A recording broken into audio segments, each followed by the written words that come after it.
In the frozen reaches of northern Europe, where the wind cuts like glass and the sea never truly rests, lies a small coastal settlement called Havnevik. Nestled between icy cliffs and a restless fjord, it's a place where life and the ocean have always been intertwined. Here, generations of fishermen have risen before dawn, trusting the tides, as others might trust the earth beneath their feet. Their homes are small, their hands are worn, but their hearts beat in rhythm with the waves. On a bitter January morning, when the air shimmered with frost and the roofs were buried in snow, Eric Halverson, a fisherman in his late 40s, woke long before the sun. He was the third generation of his family to earn a living from the Arctic waters. His father and grandfather had both been lost to the sea, yet the ocean still called to him a familiar voice that could not be ignored. Inside the dim kitchen, the soft creak of the wooden floor mixed with the whistle of the kettle. Across the table sat his son Oscar, barely 21, sharp-eyed and restless. This would be his first full trawling voyage. "Ready?" Eric asked quietly. Oscar nodded. The answer was in his eyes, equal parts excitement and fear. Their trawler Nordlys waited at the frozen dock, a 30-meter steel vessel built for endurance. She carried sonar equipment, GPS-guided winches, and an insulated hold large enough to store dozens of tons of fish. Yet despite all that technology, she was still at the mercy of the sea. Before leaving, Eric placed a hand on the weathered plaque nailed to the dock, the names of those who never returned. His father's name was there. So was his uncle's. "The sea remembers," he murmured, as if to them. As dawn broke pale and silent, the Nordlys slipped from the harbor, cutting through sheets of ice. The fjord echoed with the deep hum of her engine. On board were 4 men, Eric and Oscar Jonas, the deckhand, and Mikkel, the cook and mechanic. The horizon ahead was endless and gray. Only the blinking lights of the navigation tower faded behind them, as the trawler headed north toward fishing grounds 100 nautical miles from shore, where schools of cod and haddock gathered in the cold depths. For a long while no one spoke. The deck groaned, ropes clattered, and the spray of seawater froze on the railings. To Oscar, the silence felt sacred, as though the ocean were listening. At midday they passed the last buoy, marking safe waters. From here on, they were alone with the sea. Eric stood by the wheel, his weathered hands gripping the controls. "This is where it starts," he said. The younger man followed his gaze out to the horizon. "And where it ends," Oscar replied softly. The father smiled, half proud, half worried. He knew that before this voyage ended, the boy would understand the true weight of those words. By the time the Nordlys reached open water, the gray sky had merged with the sea, forming a single cold horizon. The temperature had dropped to -15. Every breath turned to frost on the deck rails. Inside the control cabin, glowing monitors displayed sonar waves pulsing across the dark seabed. The crew worked in silence, each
Oscar sat on a crate, catching his breath. His gloves were stiff with frost, but his eyes burned bright. "How many more can we take?" "As much as the sea allows," Eric said, pouring hot coffee into 2 metal cups. "And never more than we should." The boy didn't fully understand yet, but someday he would. That night the wind shifted. What began as a calm Arctic sea turned into a restless gray giant. The radar screen filled with static interference, and the horizon disappeared into sheets of snow. "Pressure's dropping fast," Eric muttered, his eyes scanning the instruments. Storms building from the northwest. Oscar tightened his jacket and looked out the window. The waves were already rising 3 meters, then 5. The Nordlies groaned as if alive, climbing and plunging through each swell. "Should we pull the nets in?" Oscar asked. "Too late," Eric said. "If we stop now, we lose everything." We finished the haul. The crew moved like shadows on deck headlamps cutting through the snow. The cables strained against the wind. Ice formed on the railings, turning every step into danger. Jonas secured the safety lines around his waist. "Keep it tight," he shouted.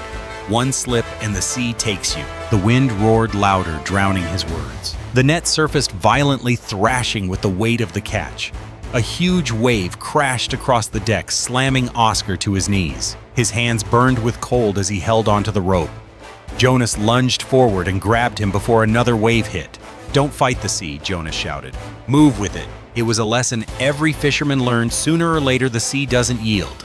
It demands respect. When the net was finally secured, they realized part of it had torn. The steel frame had snapped near the bottom. Without hesitation, Eric climbed down to inspect the damage, his face hard against the wind.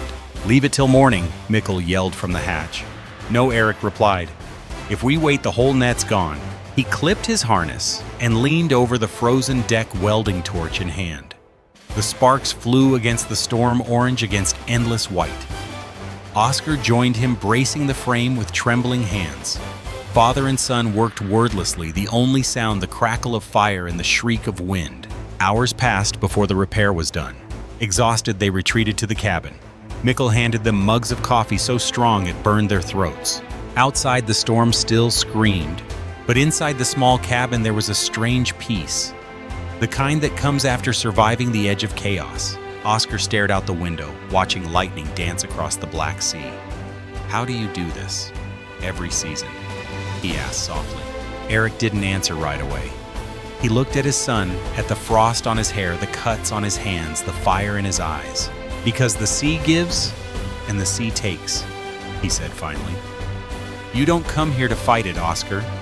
You come here to understand it." For the first time, the boy didn't just hear the words, he felt them. As dawn returned, the storm began to fade.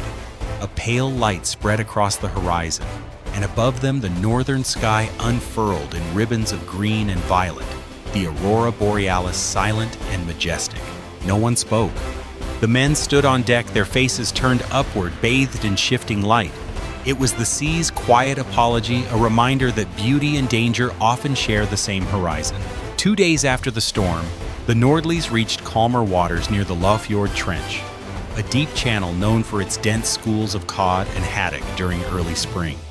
The wind had softened, but the air still carried a cutting chill. At dawn, Eric gathered the crew on deck. "This will be our biggest haul," he said. "We do it right or not at all." They checked every bolt, every cable, every weld that had survived the storm. The repaired frame gleamed faintly under the gray light. Then, with practiced precision, they lowered the massive trawl once more. The sonar lit up a glowing blur moving across the seabed. "School approaching from the east," Oscar reported. His voice, once uncertain, was now steady. "Stay on course," Eric replied. "Keep her at 2.3 knots. Hours passed. The Nordlies glided slowly, pulling the enormous net through the depths. On the sonar, the mass of fish grew thicker, denser. A living cloud moving just above the sand. "Now," Eric commanded. The winches whined as they began hauling the net up. The cables groaned under the strain. Then came the sound that every fisherman lives for, the rush of water breaking, followed by the thunder of life spilling onto the deck. Silver and gray bodies flashed in every direction, cod flounder, herring a cascade of motion and sound. The men moved fast. Jonas wielded a sorting shovel, separating species with a speed that came from years of muscle memory. Oscar and Mikkel stood by the conveyor system, cutting open the larger fish, removing livers and roe, and packing them into sealed containers bound for export. Each movement was mechanical, efficient, but respectful. There was no waste. The fish oil would be rendered into medicine, the eggs shipped to Japan, and the rest frozen for markets across Europe. Inside the hold, Mikkel monitored the temperature, a steady minus 20 degrees. The steel walls hummed as compressors kicked in, locking in freshness before the sea could reclaim its scent. After 6 hours, the count was in 18 tons. Eric wrote the number in his logbook beside the date March 14th, just as his father once did. He paused before adding a note. Oscar handled the trawl well. The sea was kind today. When the work was done, they let the ship drift quietly. The sky was a pale gold. Seabirds followed the wake, diving for scraps that floated on the water. Mikkel brought steaming bowls of stew to the deck. The men ate in silence, exhausted but content. Oscar looked at his father and smiled faintly. "You think grandfather would be proud?" Eric didn't look up. "He'd tell you to fix the net before the next storm," he said, and then after a moment added softly, "Yes, he would." They laughed, the kind of laughter that only comes after danger has passed, a release, a bond stronger than words. As night fell, the Nordleys turned homeward, its cold storage full and its crew worn but unbroken. The sea behind them glowed faintly under the moon, as if acknowledging the men who had worked upon it with both courage and care. By the third evening, the Nordleys entered the fjord once more. Snow still drifted through the air, but the wind had gentled. In the distance, the faint glow of Havnavik's harbor lights shimmered through the mist, a promise of warmth after endless cold.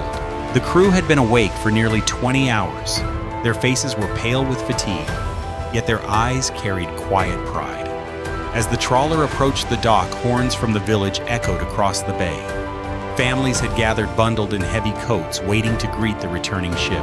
When the Nordleys finally moored, the deck erupted with motion crates lifted by cranes. Boxes passed from hand to hand. The entire village worked together, unloading the catch that would feed them through the season. Women salted and packed fish into wooden barrels. Children ran along the pier, carrying ropes and empty crates, and older men recorded weights with pencils behind their ears.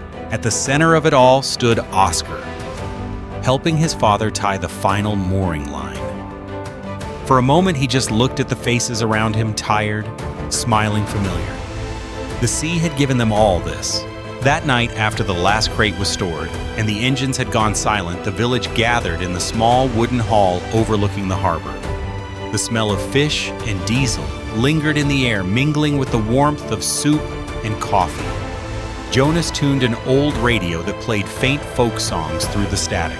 Mikkel told stories, tales of ghost ships and glowing waters of fishermen who had once followed the Aurora all the way to Greenland. The younger ones listened wide-eyed, half believing, half in awe.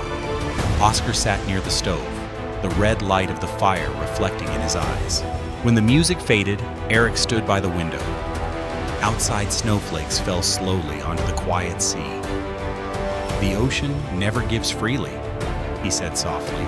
"Every catch is a trade, our labor, our time, our faith. But it's a trade worth making." No one spoke after that. The only sound was the gentle creak of the floorboards and the steady breath of the waves beyond the glass. In the weeks that followed, life returned to rhythm. The fish were processed and sent off to distant ports. The boats were repaired. And as spring approached, the first herring signals appeared on the sonar, again shimmering dots of silver life moving back toward the coast. On a clear morning, Eric and Oscar stood once more at the dock beside the Nordleys. The nets had been mended, the engines refueled, and the sea waited. Vast, patient, unchanged. "Ready?" Eric asked. Oscar smiled. This time, yes. Without ceremony, the boat pushed off from the pier. The fog swallowed her shape, leaving behind only the low hum of her engine and the faint trail of seagulls circling above. In Havnavik, the sea was not just a place of work. It was a teacher, a keeper of memory, and a measure of a man's heart. Generation after generation, fathers and sons had cast their nets into its depths, knowing that one day their own names would be carved into the dock beside those who came before. The Nordleys disappeared beyond the headland, where the horizon glowed faintly pink with the first light of spring.